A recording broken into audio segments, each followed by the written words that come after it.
The steppe stretches in all directions, flat but alive with whispers of movement. Herds of horses graze, families move their yurts, and children learn to ride before they can even walk steadily. You are one of them now, carried along by this current of nomadic life. Temujin's father, Yasuge, is a chief of some renown, a man who commands loyalty through strength, but whose power is never guaranteed. Every family on the steppe must remain vigilant, for enemies lurk behind smiles as often as behind swords. As a child, you watch Temujin follow his father into the hunt. The boy is small, wiry, and quick-eyed, absorbing the ways of the bow and the discipline of the saddle. The Mongols have no patience for weakness. Here, every child must grow into a warrior. Yet, even among the children, rivalries simmer. The story goes that Temujin once quarreled with his half-brother Better over food, an argument that turned deadly. Historians still argue whether this killing was born of hunger, ambition, or both, but the effect was clear.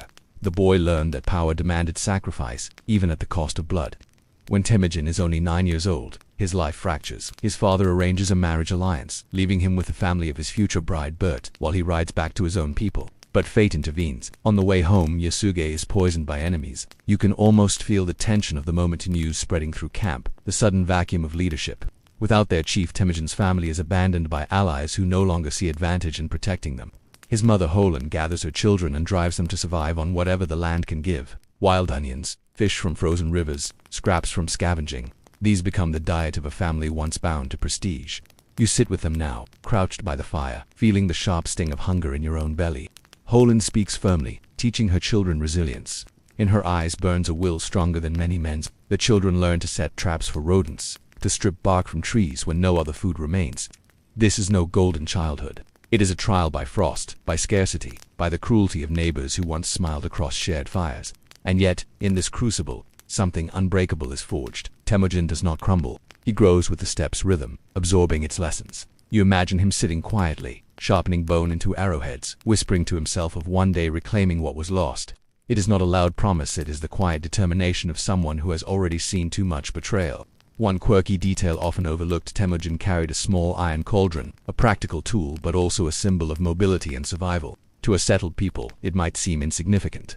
To a stepchild, it was everything: warm food, clean water, life itself. That cauldron would follow him into adulthood, a reminder that even the smallest possession could carry the weight of destiny. At night, you lie beneath the endless sweep of stars. The Mongols have no temples of stone, no libraries of scrolls, but the sky itself is their sacred text. Stories pass through constellations, and omens are read in the flicker of firelight. You imagine Temujin hearing the wind as if it was speaking directly to him, urging him to endure. Historians still debate how much of his early suffering was exaggerated later by chroniclers eager to cast him as a figure rising from nothing. But as you sit with him in the cold, listening to his mother whisper courage, you feel how such hardship etched determination into his bones. Without this, there might never have been a Khan. The grass bends in waves under the midnight wind. Somewhere, wolves howl. You pull the rough blanket tighter, the fire crackles low, and the boy who would change the world lies awake beside you, already dreaming of a future no one else can yet see. Morning breaks gently across the grasslands, with the rising sun spilling pale gold over a horizon that seems to stretch forever. You feel the crisp air on your face as hooves drum faintly in the distance.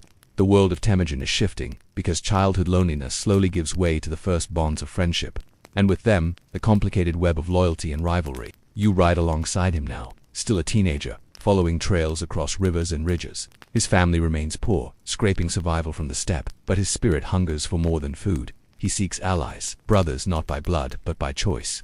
Among the most important is Jamuka, a boy near his own age, clever, charming, and destined to leave a deep mark on his life. The two boys make an oath together, binding themselves as Anda, blood brothers. You can almost feel the sting of the cut across their hands, see the mingling drops that symbolize loyalty stronger than kinship. This ritual is no simple game. For Mongols, it is sacred, a vow that can mean the difference between life and death in battle. At this moment, they are inseparable, riding together, sharing food, and whispering of the future.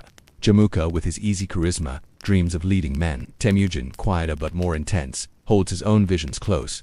Friendships like this can be a source of strength, but they can also carry the seed of disaster. Historians still argue whether Jamuka and Temujin's bond was doomed from the start, or if circumstances later twisted brotherhood into rivalry. You sit beside them around the fire, listening to their laughter, never imagining how bitter their paths will become. One well-known fact is that Temujin's future wife, Bert, waited for him during these restless years. Their union, arranged by his father before his death, remained a fragile thread of hope. Unlike many nomadic marriages that dissolved with shifting alliances, theirs endured, strengthened by shared trials. The Mongol chronicles describe Bert not only as loyal but also as politically shrewd, often counseling him in moments of crisis. Even now, while he builds bonds with sworn brothers, the thought of her steadies him. Life on the steppe, however, allows little room for sentiment. One quirky but telling detail is that milk was a treasure here. Mara's milk, fermented into kumi, both drink and ritual. To share it was to honor friendship, to withhold it was an insult. You picture Temujin and Jamuka raising cups of frothy kumi together, sealing plans with laughter. Such moments may seem simple, but in this world, where betrayal lurks at every horizon, a shared drink could mean trust, or at least the illusion of it. As Temujin grows older, alliances become more urgent. His family cannot defend itself alone, so he seeks the patronage of stronger tribes. One key turning point is when he wins the support of Togrul, a powerful Khan of the Carrot people. To gain his backing is to gain legitimacy, the protection of a force larger than himself. You feel the tension in these meetings, the careful balance of humility and ambition in Temujin's posture. Yet friendship and loyalty prove fragile. While he gains support from some, others resent his growing reputation.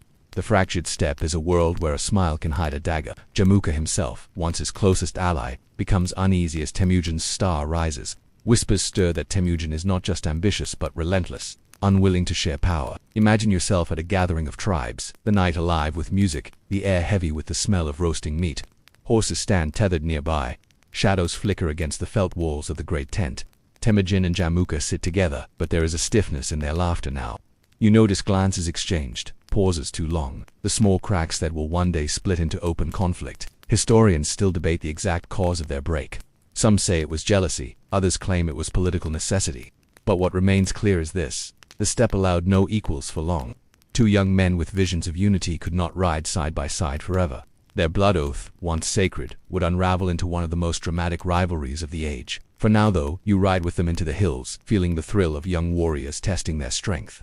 You see arrows fly into distant targets, hear their shouts echo across the valleys. The air smells of grass and sweat, leather and horse. Life is raw, immediate, and dangerous.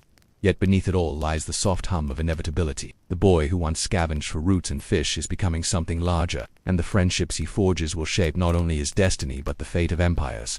As the fire burns low and the brothers in blood drift into uneasy dreams, you remain awake, knowing that promises sealed in youth rarely survive the weight of ambition. Somewhere beyond the horizon, the world is waiting for them to choose between brotherhood and conquest. The steppe wind sharpens, carrying with it the smell of smoke, not from hearth fires but from raided camps.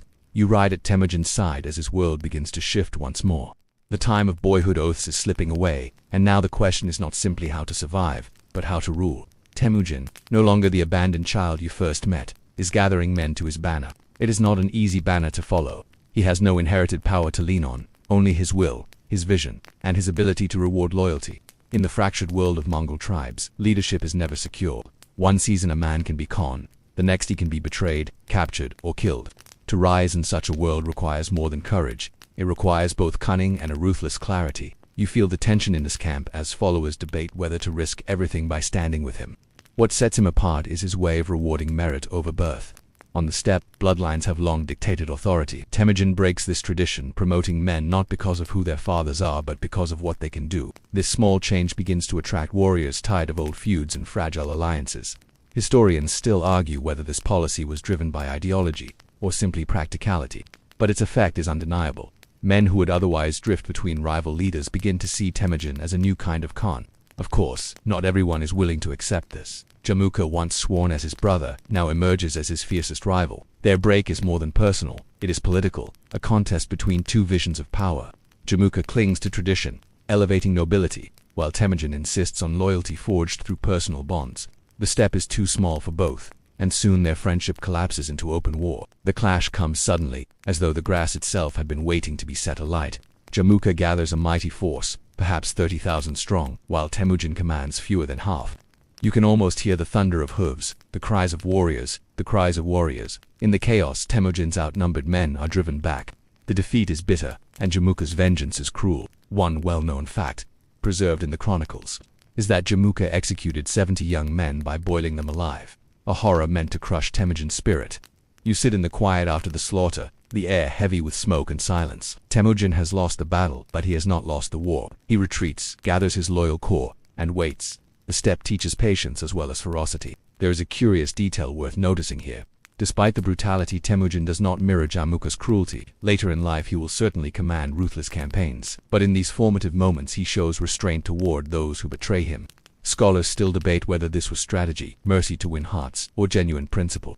Either way, it sets him apart. His enemies may fear him, but his followers know he rewards loyalty with protection rather than vengeance. Time passes, and you travel with him through seasons of shifting alliances. The grass grows tall, then withers, then grows again. Slowly, the tide turns. Men disillusioned with Jamukha's cruelty slip away to join Temujin. One by one, tribes rally to his side. By the late 1180s, he has rebuilt his strength. A great council is called, and there, beneath the open sky, warriors lift him onto a felt rug and proclaim him Khan, not the Khan of all Mongols yet. That dream is still distant, but Khan of those who choose him, who believe in his vision. You feel the moment like the beat of a drum. The air is alive with shouts, the stamping of hooves, the crackle of fire. Temujin, raised high, is no longer just a man seeking survival. He has become a leader, a figure whose very name carries weight. Yet you notice his face, calm, almost solemn, as though he knows this is not the end, only the beginning. Historians still argue whether this early elevation was widely recognized, or more symbolic, a stepping stone toward later unification. But for those who stood there, the memory would endure, the day Temujin became Khan in his own right. As night falls, you return to camp, the wind tugging at the tents, the stars wheeling overhead. Fires burn low, and men talk quietly of the battle still to come. You sit close, wrapped in the smell of smoke and horse sweat, listening as Temujin speaks not of glory but of unity, of laws that will bind men more tightly than fear. The boy who once scavenged for roots has taken the mantle of leadership. The steppe, vast and merciless, has shaped him into a figure who will reshape it in return. The wind carries the scent of smoke and horsehide as you ride deeper into Temujin's growing camp. What was once a fragile circle of families has become a swelling community, bound not only by loyalty to one man but by a new kind of order. Here, under the broad dome of the steppe sky, Temujin begins to shape the framework that will define his rule. The Yassa, a code of laws as vast and mysterious as the man himself. You sit beside the fire as he gathers his closest companions. The air hums with quiet authority. He speaks not of raids or vengeance but of rules, of discipline, of a way to bind thousands of wandering clans into something resembling unity. For the Mongols, who had long lived by custom and shifting alliances, the very idea of a written or remembered law was unusual. Yet Temujin insists. He knows that conquest without order collapses into chaos. The Yassa itself remains partly shrouded in legend. Historians still argue whether it was a single coherent code written down, or more a collection of oral decrees passed from Khan to Khan. But its spirit is clear. Loyalty is rewarded, betrayal is punished, theft is despised, and the Khan's word carries the weight of destiny. You hear snippets whispered through the camp. No man may steal from another. No warrior may abandon the battlefield. Women are to be protected from harm. Some rules are practical, others almost ceremonial. One quirky detail often mentioned is the rule against washing clothes in running water, a reflection of Mongol reverence for nature's spirits. Even such small instructions reveal how deeply Temujin sought to weave respect and order into daily life. His laws also reach beyond the battlefield. He establishes a system of decimal organization for his army, groups of 10, 100, 1,000, and 10,000. You can picture it now, lines of horsemen, not in the chaos of tribal warbands, but arranged with a soldier's precision. Each man knows his commander, each commander knows his men. Merit decides rank, not noble birth. You sense the pride swelling in the camp, for here, even the lowliest herdsman can rise if he proves himself. At night, you sit with the soldiers, their laughter mingling with the crackle of fire. They tell you how Temujin punishes corruption but rewards loyalty with gifts of horses, armor, and sometimes captured lands. A man who once had nothing can return from campaign with wealth enough to change his family's fate. Yet just as quickly, disloyalty can erase everything. One well-known fact is that this structure, first solidified in these years, would allow the Mongol armies to sweep across continents in later decades. Without the Yassa, without this strict discipline, their lightning conquests would have fractured. Here, in the quiet of the steppe, those foundations are being laid. And yet, not all are convinced. Some elders murmur that Temujin's laws undermine tradition. Others resent the loss of their hereditary privileges. You hear the grumbling as you move among the tents, old chiefs shaking their heads, whispering that the boy who once begged for scraps now dares to dictate the rules of all clans. Resistance is inevitable, but Temujin presses on. He believes unity requires more than charisma. It requires structure, something enduring beyond the whims of men. One evening, as the moon glows pale above the camp, you listen as shamans perform their rituals, scattering offerings into the fire. Even here, Temujin does not interfere. His laws are strict, but his rule is not about erasing belief. The Mongols continue to honor their spirits, to whisper to the eternal blue sky, while also swearing to the Yassa. It is a delicate balance between tradition and transformation. Historians still debate how much of the Yassa was spiritual guidance and how much was practical governance. Was it an attempt to mold morality or merely a tool to maintain power? Sitting here, you sense it is both. In every decree, Temujin seems to be shaping not only obedience but identity, a Mongol identity that reaches beyond tribe and blood. The days pass, and you feel the camp swell in size, the horses grazing in endless lines, the air alive with hammering hooves and clashing swords. Training becomes a rhythm, discipline a habit. Even the children play at formation, their games echoing the structures their fathers follow in war. Life itself begins to move in harmony with the laws. You stand at the edge of camp one evening, the horizon painted in red and gold. Behind you, the voices of thousands hum in chorus, a living testament to one man's vision. Ahead lies the unbroken expanse of the steppe, waiting for the storm to rise. Temujin has done more than survive. He has taken the mantle of Khan and bound it with laws that promise both fear and hope. The boy who once scavenged for roots has become the maker of rules. The steppe, once wild and fractured, is slowly bending to his will, and as you listen to the whisper of the wind, it seems to carry a promise. This is only the beginning. The grasslands fall away behind you as Temujin's gaze fixes eastward toward the glittering wealth of northern China. The steppe, with its endless horizons and hungry clans, has hardened him into a Khan, but his ambitions now stretch beyond the herding grounds. Across the border rise walls of stone, markets heavy with silk, and cities that gleam like jewels. For the Mongols, who live in felt tents and measure wealth in herds, the riches of the Jin dynasty seem almost otherworldly. You ride with Temujin's army as they push southward, thousands of horsemen flowing like a tide of thunder across the plains. The Jin dynasty has long ruled over northern China, sheltered behind its great fortifications. Their capital, Zhongdu, modern Beijing, stands as a symbol of power, but stone walls are not enough when the enemy is relentless. The Mongols do not march like infantry. They sweep like storms, striking unexpectedly, disappearing, and then returning with greater fury. One well-known fact is that the Mongols perfected the use of mounted archers. You hear the hiss of arrows slicing through the air, fired at full gallop with terrifying precision. Entire armies crumble before this relentless rain.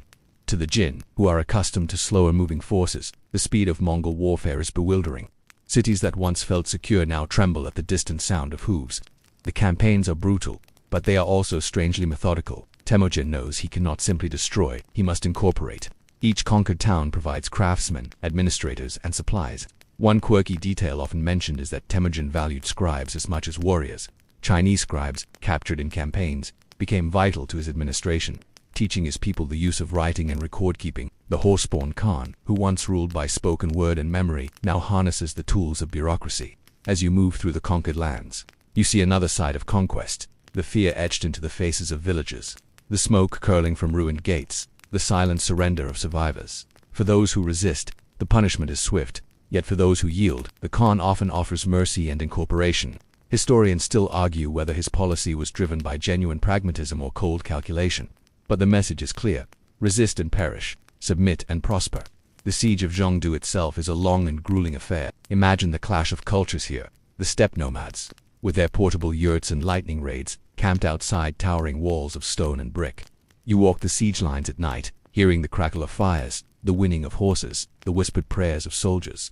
Engineers from captured lands teach the Mongols new arts, catapults, siege engines, even early forms of gunpowder weapons. The Khan is not too proud to learn. He absorbs every innovation, molding it into his arsenal. The city holds out for months, but hunger and despair gnaw at its defenses. When the walls finally crack, the Mongols pour through. The chronicles describe devastation, yet also note that the Khan ensured the preservation of artisans and scholars. He was no mindless destroyer. His conquest was not only about plunder, but about harnessing the skills of those who could build an empire. One curious but chilling tale speaks of Mongols using captured peasants as human shields, forcing defenders to fire upon their own. Historians still debate whether this was widespread practice or later exaggeration. But in the fog of siege warfare, such stories linger like smoke. You stand at the breached gates, the air heavy with ash and the cries of the defeated. For the Mongols, it is a victory. For the Jin, it is a catastrophe.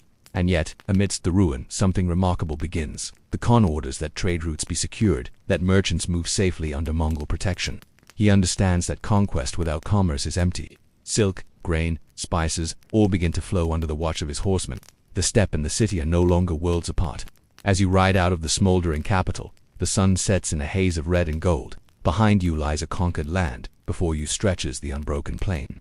The boy who once scavenged roots by a frozen river now commands cities of stone, their wealth swelling his growing empire. The steppe wind still sings in your ears, but now it carries a new sound, the echo of walls crumbling, of kingdoms bending, of horizons widening. Temujin has reached beyond the grasslands, and nothing will ever be the same again. The smell of dust and sun-baked earth drifts across your senses as the horizon tilts westward. Temujin's gaze, never content with one conquest, now turns toward lands far beyond the steppe and the Jin walls. To the west lies Khorasan, a wealthy empire straddling the Silk Road, its cities crowded with markets and its rulers proud of their splendor. For the Mongols, who live in felt tents and prize mobility above stone palaces, this world is dazzling and dangerous. The spark that ignites the conflict begins with trade. A caravan, sent by Temujin himself, arrives in Khorasan packed with silks, furs, and treasures, a gesture of peace and commerce. But suspicion and arrogance poison the encounter. The governor of Otara seizes the merchants, accusing them of spying. Their goods are stolen, their lives brutally ended. Word reaches the Khan, and you feel the air tighten like the string of a bow. Temujin does not see this as a petty insult. It is a violation of his authority, a wound to the trust that holds the Silk Road together. One well-known fact is that he demands justice from the Shah of Khorasan, asking that the guilty governor be handed over. The Shah refuses, confident in his armies and the high walls of his cities. Historians still argue whether this was arrogance, miscalculation, or simply underestimating the Mongols. Whatever the cause, it sets into motion one of the most devastating campaigns of the medieval world. You ride with the Mongol host as it sweeps westward like a black storm cloud. Tens of thousands of riders move in disciplined formations, arrows gleaming in the sun, their pace relentless. The desert winds whip against your face, carrying the smell of sweat and horse leather. The Shah gathers his forces, believing numbers and walls will protect him. But the Mongols fight as if the land itself bends beneath their hooves. City after city falls. Some resist and are annihilated, others open their gates and are spared. One quirky but striking detail is the Mongols' use of psychological warfare. They send prisoners ahead of them, spreading tales of irresistible destruction. Entire towns surrender without a fight, paralyzed by fear before the first arrow is loosed. The siege of Bukhara is especially remembered. You walk the streets as the Mongols enter, the sound of boots echoing on stone. Temujin himself addresses the survivors in the mosque, standing where an imam would lead prayer. He tells them that he is the punishment of God, sent upon them for their sins. The words chill even in recollection, a reminder that conquest here is not just physical but spiritual, a shock to the heart of an empire. Yet the campaign is not all smooth. The vast distances and harsh deserts test the endurance of the Mongol army. Horses stumble, supplies thin, and even seasoned riders feel the weight of fatigue. You ride through sandstorms, your eyes stinging, the sky a curtain of dust, but discipline holds. The system of tens, hundreds, and thousands keeps the army steady, moving like a single organism across the wasteland. Historians still debate the scale of destruction. Some chronicles claim entire populations were wiped out, others suggest exaggeration by horrified observers. What cannot be denied is the terror left behind. Cities that had thrived for centuries lie in ruins, their markets silent, their walls broken. The Silk Road itself groans under the weight of change, reshaped by Mongol control. And yet, even amidst devastation, order begins to take root. The Mongols establish garrisons, protect caravans, and ensure merchants can travel in safety once more. For those who submit, prosperity returns quickly. For those who resist, memories of fire and ash remain. One curious tale tells of Temujin sending spies disguised as merchants ahead of his armies, blending into markets and gathering information. This use of trade as both commerce and intelligence is a glimpse of his cunning. He wages war not only with arrows but with knowledge. As you leave Khorasan behind, the air is heavy with contradiction. You have seen wealth stripped bare, yet also trade routes secured. You have watched cruelty, but also moments of unexpected pragmatism. The boy who once scavenged on frozen rivers now commands deserts and palaces, bending the fate of empires. The steppe wind follows you west, but it carries a darker song now, the echo of burning markets and broken walls. Temujin's reach has crossed from the grasslands into the heart of civilizations older than his people, and the world is beginning to understand that the Mongols are no passing storm. They are a force that reshapes everything in their path. The grasslands fade into memory as the empire stretches wider, reaching across mountains, deserts, and rivers. To hold such vastness together requires more than fear, more than laws. It demands connection. You ride with Temujin now as he turns his mind not only to conquest, but to the art of communication. An empire that spans from the edges of China to the deserts of Persia cannot be governed by a Khan's shout alone. Temujin's solution is both simple and extraordinary.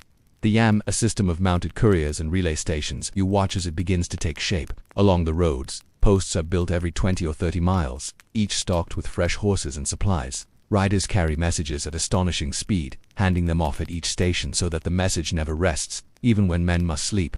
You feel the urgency in the pounding hooves, the rhythm of leather reins, the whistle of wind against your face. One well-known fact is that this system allowed messages to travel hundreds of miles in a single day, far faster than any other network of its time. To the people of conquered lands, it must have seemed like magic, the Khan's words arriving before the dust of his army had even settled. But it is not only speed that matters, it is safety. With the Yam, merchants and envoys move more freely, knowing the Khan's protection extends along these roads. Bandits and raiders, once common dangers, learn to fear the swift justice of Mongol patrols. Trade flourishes where once it faltered, silk and spices moving from east to west, furs and horses flowing the other way. You hear the clink of coins in markets, the chatter of traders speaking a dozen different tongues, all under the shadow of Mongol order. One quirky detail is that these relay stations were often stocked not just with food and horses, but also with warm clothing and tents, ready for weary riders. Some stations even kept trained falcons, used for hunting, to provide fresh meals along the way. In this way, the Yam was more than a military network. It was a lifeline across the endless empire. At night, you sit with the couriers by their fires. They are not warriors, yet they live as if in constant battle against distance and exhaustion. Faces wind-burned, eyes sharp, they speak of galloping through snowstorms, of rivers crossed at midnight, of wolves pacing them along lonely stretches of plain. Their lives are hard, but they carry a strange pride. They are the voice of the Khan, the veins through which his empire's lifeblood flows.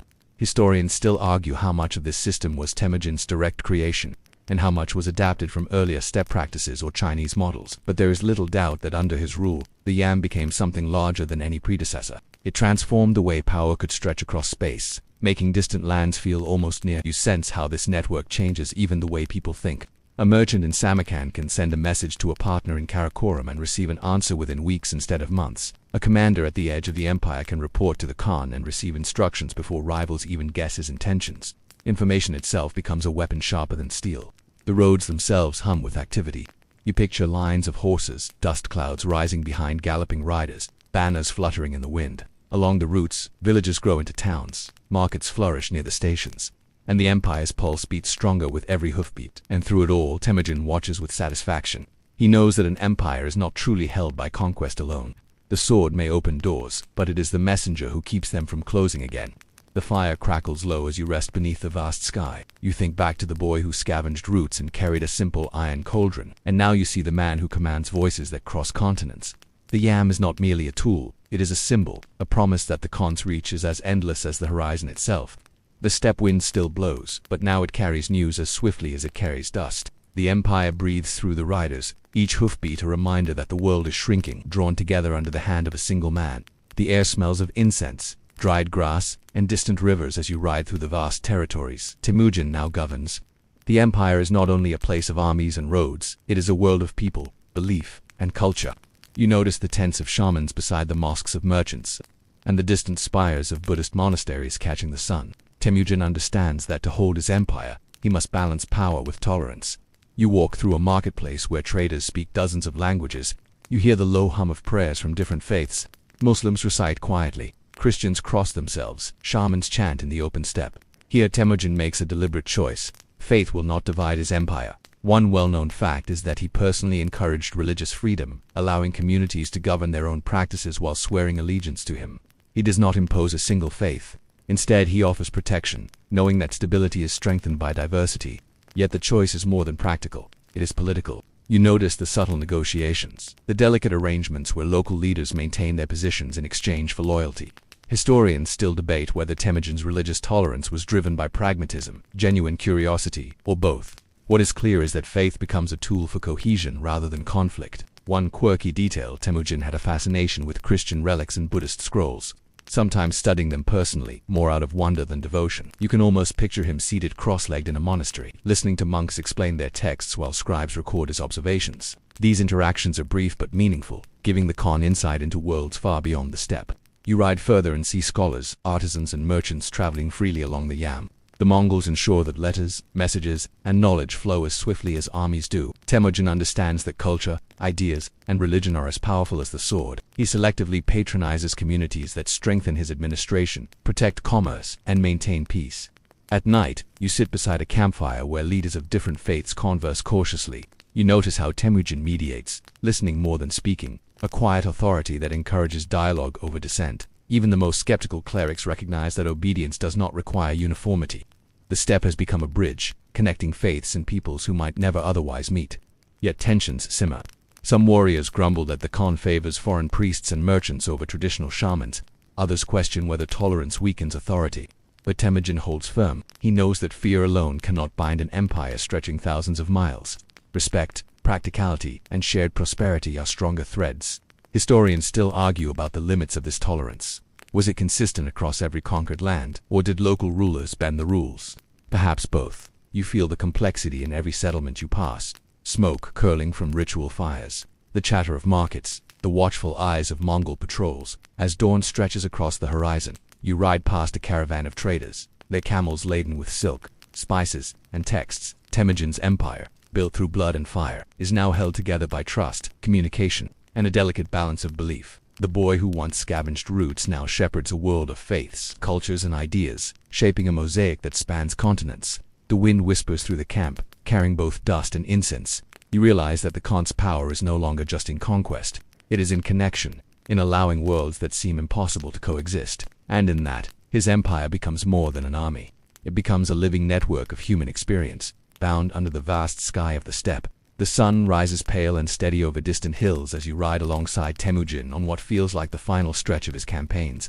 He is older now, his face etched with the lines of relentless travel and battle. The grasslands have carried you across deserts and mountains, over rivers and walls, and now the horizon seems to stretch endlessly west and south, where kingdoms still stand defiant, waiting to be tested.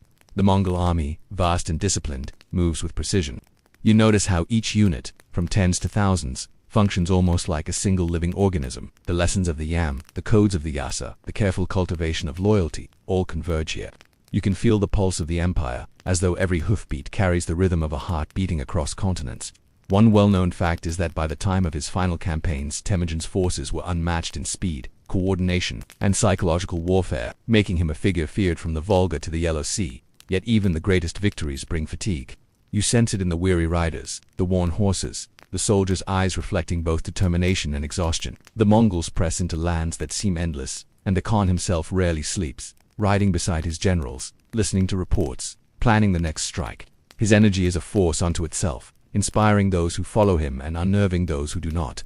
One quirky detail during campaigns, Temujin would occasionally take time to observe birds in flight, interpreting their movements as omens. Scholars still debate whether these practices were superstition, strategic observation, or a subtle way to slow his mind amid the chaos of constant war. But you notice the calm in his eyes during these moments, a sharp contrast to the relentless violence surrounding him. As the Mongols push deeper into foreign lands, they encounter new challenges. Rivers, mountains, and fortified cities slow the army, testing strategy and endurance. Yet every obstacle becomes a lesson, every setback an opportunity. You ride alongside engineers, spies, and scouts, marveling at how they adapt siege engines, coordinate attacks, and exploit weaknesses. Historians still argue about the full extent of Temujin's personal involvement in planning these sieges. But even the most skeptical admit his leadership is singular in both vision and execution. The final battles are a mix of triumph and tension. You see armies surrender, cities fall, and trade routes secured under Mongol patrols. At the same time, you witness the strain of conquest on both soldiers and civilians, a quiet reminder that empire carries a human cost. Temujin, ever the strategist, balances mercy and severity with careful calculation, ensuring that loyalty is rewarded and rebellion swiftly punished. As night falls, you ride beside him under the vast steppe sky, now filled with stars that seem to stretch without end. He speaks quietly of succession, of his sons, and of the need to maintain unity beyond his own life. The boy who scavenged roots has become a man who shapes countenance, yet even he knows the empire is fragile, bound by discipline, law, and respect. You feel the weight of history around you, the enormity of an empire forged from hardship, loyalty, strategy, and vision. The wind carries the echoes of past battles and the whisper of distant cities yet unconquered. The Khan's journey is nearing its close, but the echo of his campaigns will ripple across generations, shaping the world in ways few could imagine. The horizon glows with the soft gold of dawn as you ride with Temujin, now Genghis Khan, across the vast Mongolian steppe. Age has tempered him, though not diminished the intensity that has carried him across continents. His hair is streaked with gray, his eyes steady and calculating, and yet there is a quiet weight in his shoulders. The awareness that the world he has shaped is vast, complex, and fragile. You sense the legacy he contemplates in these final days. His empire stretches from the Korean peninsula to the Caspian Sea, binding countless peoples under his command. One well-known fact is that, upon his death, the empire does not collapse. It passes to his descendants, divided strategically among sons and generals who carry forward his vision. Historians still argue whether his careful plans for succession were sufficient or whether the empire's endurance is owed more to his charisma and the strength of Mongol institutions. Even now, the organization he established continues to function. The yam speeds messages across thousands of miles. Garrisons patrol the roads, and trade flows with a rhythm imposed by law and enforcement. One quirky but telling detail is that he personally ensured that even far-flung regions could communicate with Karakoram using a system of relay riders who would sometimes cover over 100 miles in a single day. The empire breathes through these networks, a living testament to his foresight. You ride past vast herds and villages where people of all faiths practice freely, Muslims praying quietly, shamans performing rituals, Buddhists meditating in the early light. Temujin's vision of tolerance is clear here. An empire held together not by uniformity, but by the careful management of difference. It is a delicate balance. One historian still debates, yet its success is undeniable in the moment you witness. In his last campaigns, you notice he reflects more than commands. He studies maps, consults with generals, and converses quietly with elders. He is no longer simply a conqueror. He is a custodian of an empire, aware that every decision echoes far beyond his lifetime. The steppe wind, ever constant, carries the scent of grass, dust, and horses, a reminder of the world that forged him and the vast lands he has transformed. Even the stories he leaves behind are complex. Tales of his ferocity blend with anecdotes of justice and wisdom. One story tells of a village spared from destruction because its leaders submitted and honored the Yassa. Another speaks of couriers who delivered life-saving information across impossible distances. These are the threads that bind his legacy, weaving fear, respect, and efficiency into a tapestry of enduring influence. As you ride toward the soft hills where he will eventually pass, the sun begins to dip behind distant ridges. You feel the quiet gravity of history pressing down, not as violence, but as consequence. The empire he built will outlive him, carried forward by sons, generals, and the systems he forged. Cities he never entered, trade he never witnessed, and battles yet fought will all bear the imprint of the Khan who once scavenged roots on frozen rivers. The steppe stretches endlessly before you, a canvas upon which his life has painted both destruction and order. Cruelty and pragmatism, ambition and foresight. You understand, sitting in the saddle beside him, that his story does not end with death. It lives on in the lands, the laws, the networks, and the people who continue to carry his vision forward. And as the wind whispers through the grass, you feel a sense of calm, a gentle closure. The boy who was Temujin, the man who became Genghis Khan, has completed his journey across life, an empire, leaving behind a world forever altered by his vision, strategy, and determination. The sun has slipped behind the distant hills, leaving the steppe bathed in soft twilight. You sit quietly, the air cool and fragrant with grass and distant wood smoke. For a moment, there is no battle, no empire to command, only the gentle sway of the plain beneath your feet, and the rhythm of a life that stretched from hardship to unparalleled achievement. You think of Temujin as a boy, scavenging along frozen rivers, and marvel at the transformation into Genghis Khan, a man whose vision reached across continents and generations. Even now, the world he shaped continues quietly, like the slow growth of grass beneath the hoofbeats of his riders. The roads he built carry traders, letters, and ideas. The laws he enforced give order to chaos. And the people, from nomads to scholars, live in a balance he crafted, sometimes fragile, often surprising, yet enduring. You realize that history is both a story of individual brilliance, and the lives quietly touched by that brilliance. The wind murmurs across the plain, a soft, comforting hum that carries the scent of distant fires and wildflowers. It is easy to imagine Temujin finally at rest, riding across this endless sky in spirit. His presence lingering in the trails of dust, in the echo of hooves, in the whispered memories of those who knew him. The empire, like the grasslands themselves, moves with a rhythm larger than any single life, yet shaped indelibly by one remarkable man.